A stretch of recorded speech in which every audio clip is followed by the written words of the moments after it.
علیکم ورحمۃ اللہ تعالیٰ وبرکاتہ۔ حضرات، آج کل کا یہ ماحول ہے، خاص کر ہمارے بھائیوں کے اندر یہ پایا جاتا ہے کہ ہم مسجد میں آتے ہیں نماز پڑھنے کے لیے یا مسجد سے باہر اگر قرآن کی تلاوت کرتے ہیں تو کیول ہمارے ہونٹ ہلتے ہیں اور منہ سے ہم کچھ بولتے نہیں ہیں۔ اگر ہم نماز پڑھ رہے ہیں اور اگر تلاوت کر رہے ہیں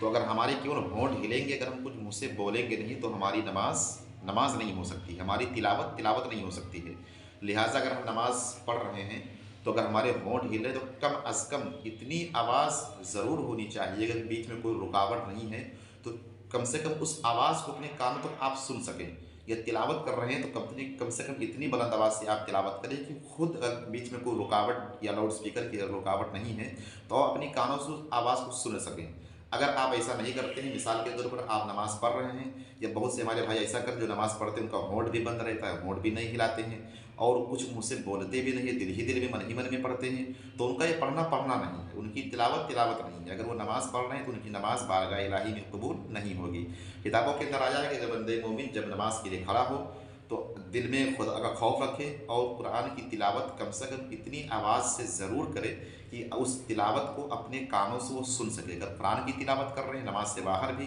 تو کم سے کم اتنی بلند آواز ضرور ہونی چاہیے، اس آواز کو بیچ میں کوئی رکاوٹ اگر نہ ہو تو خود اپنے کانوں سے سن سکیں۔ اگر کیول ہمارے ہونٹ ہلیں گے، ہم کانوں سے نہیں سنتے ہیں اپنی تلاوت کو، اگر کیول ہمارے ہونٹ بھی بند ہیں، ہم کچھ بولتے بھی نہیں ہیں، تو ہماری نماز بھی بارگاہ الہی میں قبول نہیں ہوگی، ہماری تلاوت بھی بارگاہ الہی میں قبول نہیں ہوگی۔ لہٰذا اس مسئلے کا خاص کر خیال رکھیں کہ جب نماز کے لیے کھڑے ہوں تو ہم اپنے